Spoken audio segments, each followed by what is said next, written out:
Ba-dum. Rum bum bum bum bum bum bum bum bum bum bum bum ba-dum bum bum bum bum bum bum ba-da-da-dum bum bum ba-dum ba-dum. Hello, my friends. It's wonderful to see you all. Oh, you come in early. It's great to see you lining up. All the people I know, Dolly from Pennsylvania and Kathy from Middle Tennessee. And I think I see Harry here. Hi, Joette. Yes, I think it's Harry. Hi, Paula. Wonderful to see you all. Good evening. It's Monday night and it's 8 o'clock and it's time for one thing and one thing only, and that is to go over homeopathy, and I will teach you what I know. And so, my friends, for those of you who don't know me, this is what we do every Monday night. Same thing, 8 o'clock Eastern time. You invite your friends, invite your children, because it's important that you all learn as much of this as you possibly can. And for those of you who already know me, welcome, friends. It's great to see you. Hi, Noreen. Hi, sweetie. Nice to see you. Okay, so tonight we're going to talk about, we're not going to talk really about a specific homeopathic medicine. It's something that I want to discuss, a subject that I think is important, because when we learn a paradigm such as homeopathy, it's such a vast subject, all different kinds of medicines for all different kinds of conditions. When we know what medicine to use for a specific condition, it gets kind of heady to be able to know what the medicine is, to know what potency to use, to know how to use it. And it's kind of exciting to be able to kind of test ourselves. Oh, that child has got an ear infection and it's the child is screaming. Yeah, I think we're going to use chamomilla for that, or perhaps belladonna. But if the child is, let's say, teething, and the teething is really causing an awful lot of suffering, we're going to also use chamomilla. So you know that, this for this and that for that. Now, I don't want to minimize the value of knowing more than one medicine for a particular condition, but we often start with the most common. So that's, as I said, it's a heady experience to know what to use. But I want to take a step back, my friends. I want you to think just a little differently. I want you to think, and many of you already are quite sophisticated, but I want you to think in a more fine-tuned, edited, sophisticated way of looking at how to treat someone using this medicine, including yourself. A little harder for yourself, but how to treat someone. And so the first thing I want you to think about is hold it. If it's a chronic condition, now those that what I just described was teething and ear infections, those are generally acute conditions. But let's say it's a chronic condition, rheumatoid arthritis, or long-standing anxiety, or chronic insomnia, or eczema, or something like that. First, I want you to do is just take it easy, step back. Don't jump on it just because you know the medicine, or because you may perhaps even only possibly know the medicine. I want you to stop and think it through. Think what through, you might ask? Well, a couple of things. Number one, are we absolutely certain that that's the right medicine? We're always better off going a little more slowly, using a little more discretion, using a little more editing, and looking at the subject and seeing if we can just calm it down, slow it down a tiny bit. And while we're doing that, what I mean by that is wait a day, 2 days, 5 days, 5 weeks even. Let me just give you a little story, a little history. Years ago, when I was studying classical homeopathy, which is not what I use today, I was absolutely petrified to use a homeopathic medicine. My teachers had really frightened me and my friends. They discouraged us from moving too quickly, which I must say was probably a prudent thing to do. But one of the frightful things for us was that we were so afraid we were going to prove the medicine. And proving sounded like such a scary word. It sounded like something that, oh my gosh, what if I choose the wrong medicine? Could it suppress? Now, there's some information that Dr. Samuel Hahnemann gave us back in, I want to say, the 5th edition, maybe the 4th edition of the Organon, where he said that homeopathic medicines can suppress if they're used incorrectly or if they're repeated too frequently. He changed his ways, though, I have to tell you. He didn't hold to that. It was a theory that he considered, and then later on in his life, when he was working in Paris for the last 8 years of his life, he and Melanie, his young wife, were seeing 100 patients per day.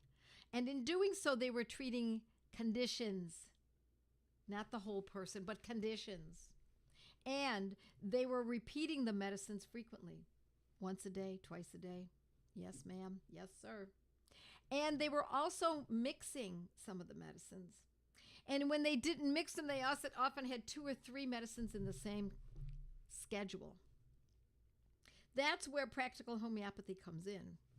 So let me just give you that little bit of history because I think it's absolutely fascinating. And so because I learned that we should not choose a medicine willy-nilly, not that we do now because we have protocols now, the protocols that I teach, it really frightened me. And I remember many times when I was treating my family, my children, my husband, my parents, my brother, that I was afraid to use the medicine for fear that I would choose the wrong one. And then I didn't know what potency I should use, and I didn't know what frequency. So it was detrimental in many ways because I often held back for not just days, but weeks, sometimes months, before I even started to consider treating that particular condition, whatever it might have been. So that was the upside of it. It forced me to be more conservative. It forced me to slow down. Unless the person is suffering horribly, unbearable pain, unspeakable suffering, I found that it forced me to really think it through, repertorize it, read it again in the Materia Medica, read another Materia Medica on the medicine that I was considering. So if we take that posture and we say, hold on, let's just think this through, does it mean that we're doing nothing? I don't think it does. What it does is it allows us to sleep on an idea. It allows us to wake up the next morning and then start up thinking about it from a fresh point of view. It encourages us to consider another source. You know, when you sleep on a problem, it often becomes clearer. We all know that as we do that. So, what else are we doing?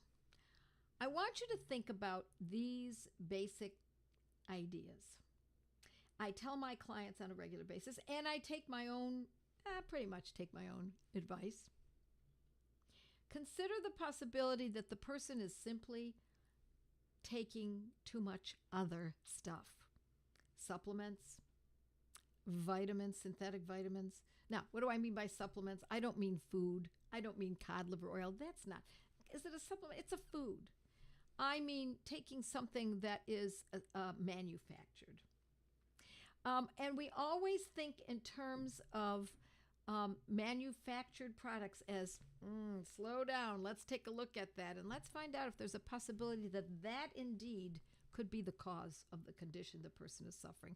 Or perhaps not that particular condition, but satellite conditions around it. So look at what seems natural that people are taking by just putting in the pills in their mouths. I believe that our nutrients should come from food. I know many people feel that we should be taking vitamins. I couldn't disagree more. Vitamin D, no. Vitamin C, no. I used to believe that years ago. I used to take 20,000 milligrams of vitamin C daily. What a foolish thing. If I want vitamin C now, if I really feel as though it's that important, although I usually would get it from my food, I would eat oranges, grapefruits, lemons, etc. So we start with that idea. That's number one. Number two, and I'm starting with that actually because so many of you are already in the holistic arena, and it's easy to get caught up in the vitamin supplement world. The hottest new supplement, the hottest new vitamin, etc. So I start with that. But also very important are what are the drugs that the person is taking? It's we might think, well, I've been taking these drugs for 30 years. This blood pressure med, I've been taking these 3 meds for blood pressure for 30 years. Why would it be a problem now?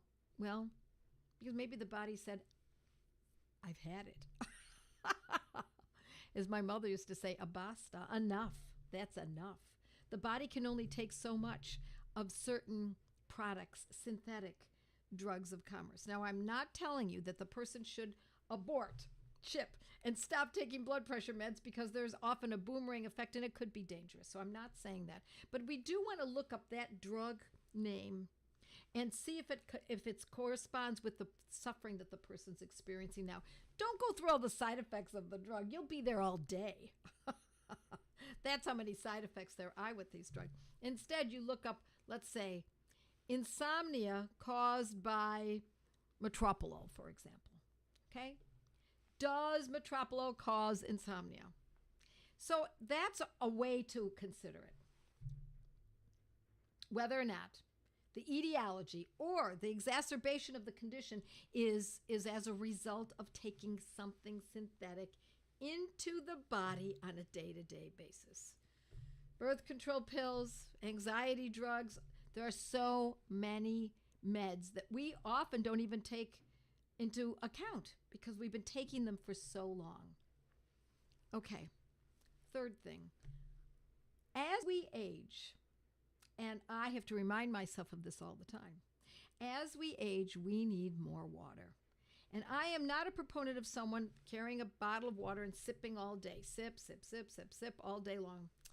No, that makes me a little uncomfortable. I worry, and I don't have any studies, but my thought is that it can deplete the body of salts, of minerals, etc.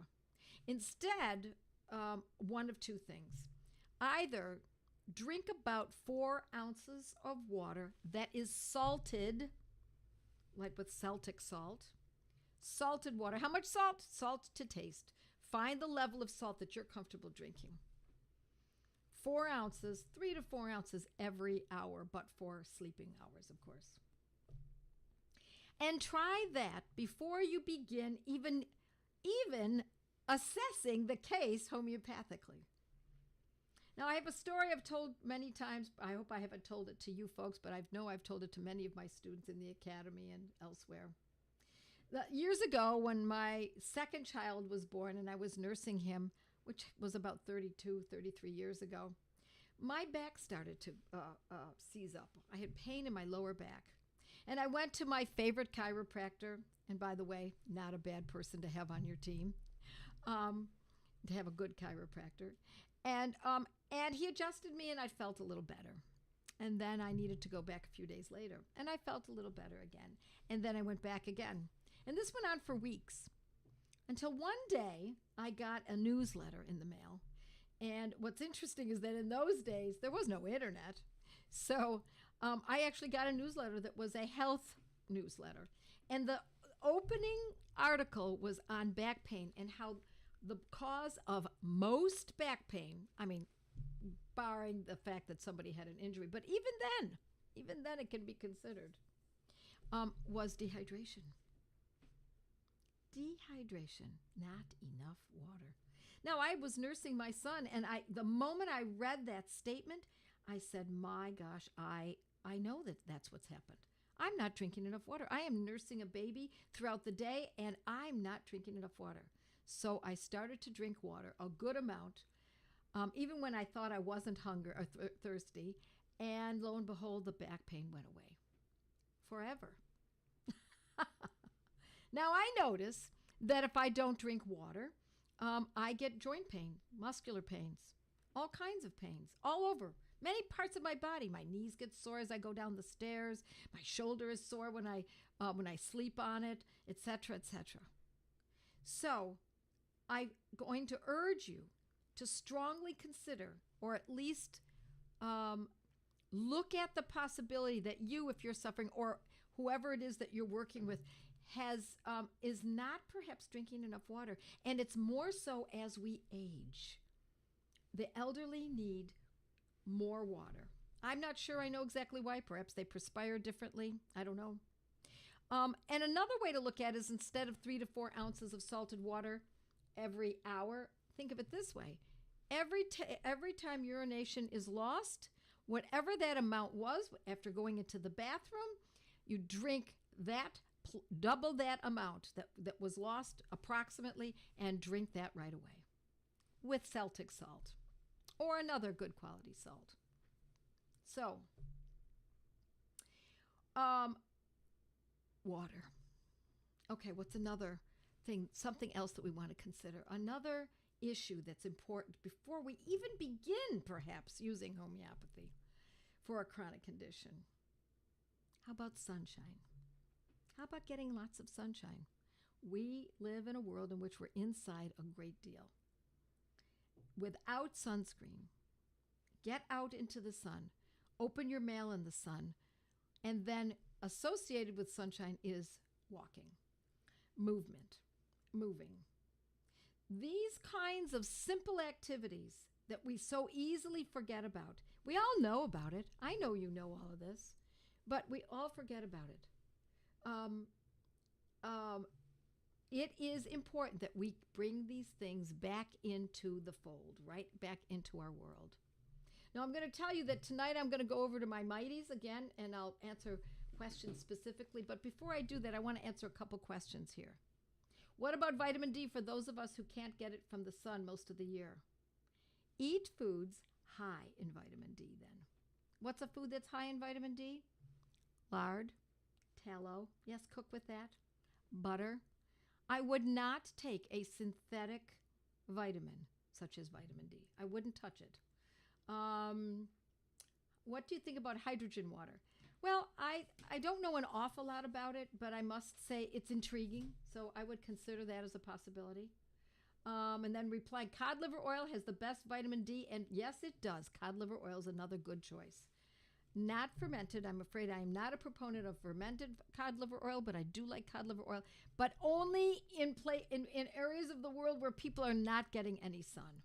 I don't think we should be taking cod liver oil in areas where there is where there's a lot of sun. How do you drink water and not have to pee all day and night long? That's the key. If it's only 3 to 4 ounces and you're putting salt in it, after a few days, it calms it all down. Because if you drink gulp, gulp, gulp, gulp, gulp, gulp, gulp, it's like overwatering a plant. You know, when you add too much water to a potted plant, the water just flows out. That's what we don't want. But if you give just a little bit of water to the plant and let it drink it up, and then a little more water to the plant, and then it drinks it up, that will allow the water to slowly seep into into the roots of the plant and become utilized properly. I think it's very similar in people. So I would urge you to do that. Try it for a while. You may not have that you may have to urinate more frequently the first few days. And if that's the case, then instead of 4 ounces, go for 3 ounces every hour. Okay. Let's just see what else we've got here. And then I'm going to slip over to my mighties and answer their questions. Let's just see. Wow, lots of folks here tonight. Please do share this with friends. Like it. Send it along. This is what's going to keep us. Hi, Dawn. Hi, Janet. Hi, Jennifer. It's nice to see old friends. Let's see. Dawn says, Joette, you find this insightful on hydration. Interview on NOACs with Mary Ruddick, cellular hydration. Thank you. I will take a look. Yeah, I'm always interested in hearing what other people are doing. Barb, not Celtic or mineral salt. You know, there are a lot of raw eggs, says yolks are great for vitamin D. Yes, make them Russian custard. You're absolutely right, Dawn. Yes. So cod liver oil, egg yolks, lard, tallow, butter, duck fat, Um, how far apart can I take multiple remedies? Well, it depends on whether, I'm assuming that you mean for a chronic condition. In that case, you can take them if you have several of them.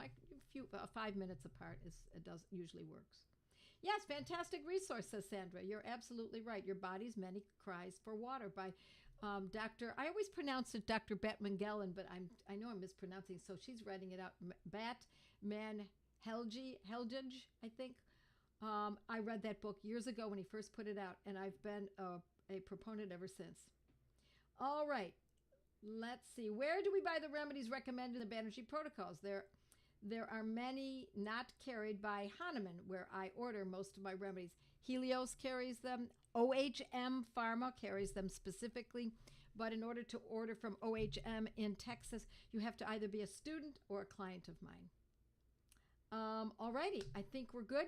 We're going to switch over now. It is 8:21, and I'm going to switch over to my Joette's Mighty members. And for those of you who want to join, just go to Joette's Learning Center, JOETTES, no apostrophe, Learning Center, and you can join my Mighties, and you can watch this Q&A that we're going to carry on with at a later date if you don't join until, perhaps later today.